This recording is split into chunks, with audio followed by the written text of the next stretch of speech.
ঐতিহ্য ও সম্প্রীতির বন্ধনে বোয়ালখালীতে কবিয়াল রমেশ শীলের জন্মজয়ন্তী উদযাপন। এসভি নিউজ 24 টিভি এর সাথে আমি আছি নাসরিন সুলতানা। প্রতিনিধির পাঠানো তথ্য ও ভিডিও চিত্রে এবার বিস্তারিত সংবাদ। সত্যের সন্ধানে এসভি নিউজ 24 টিভি। বাঙালির হাজার বছরের লোকসংস্কৃতি ও ঐতিহ্যের উজ্জ্বল বাতিঘর 21শে পদকপ্রাপ্ত উপমহাদেশের প্রখ্যাত কবিয়াল রমেশ শীলের 149তম জন্মজয়ন্তী উৎসব 10 মে রবিবার সন্ধ্যায় চট্টগ্রামের বোয়ালখালী পৌরসভার পূর্ব গোমদণ্ডিতে অত্যন্ত বর্ণাঢ্য আয়োজনে অনুষ্ঠিত হয়েছে। আমরা সম্মানিত কবিয়াল রমেশ স্মৃতি ট্রাস্ট এই গৌরবময় উৎসবের আয়োজন করে। উপমহাদেশের কিংবদন্তি এই লোককবির জীবন ও কর্মকে স্মরণ করতে আয়োজিত এই অনুষ্ঠানে প্রধান অতিথি হিসেবে উপস্থিত ছিলেন চট্টগ্রাম মহানগর বিএনপির আহ্বায়ক ও চট্টগ্রাম ৮ আসনের সংসদ সদস্য আলহাজ এরশাদুল্লাহ। ওনার জন্য বই লিখেছেন এবং ওনাকে অমর করে রাখার জন্য উনি যে কাজ করেছেন সেজন্য রমেশ শীল ট্রাস্টের পক্ষ থেকে আমি ওনাকে ধন্যবাদ ও কৃতজ্ঞতা জানাচ্ছি।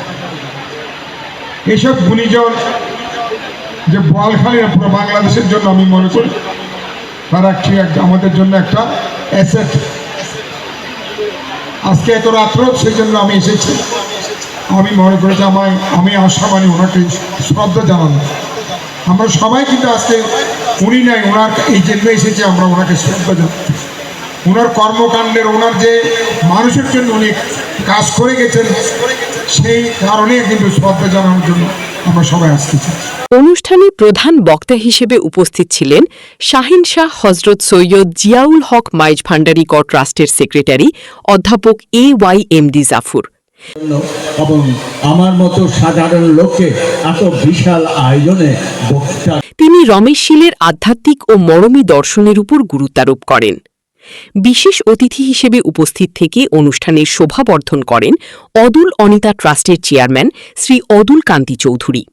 এছাড়াও বরেণ্য অতিথিদের মধ্যে উপস্থিত ছিলেন চট্টগ্রাম দক্ষিণ জেলা বিএনপির যুগ্ম আহ্বায়ক আজিজুল হক চেয়ারম্যান, সদস্য শওকত আলম, বোয়ালখালী উপজেলা বিএনপির সাবেক আহ্বায়ক ইসহাক চৌধুরী এবং দক্ষিণ জেলা বিএনপির সদস্য মেহেদি হাসান সুজন।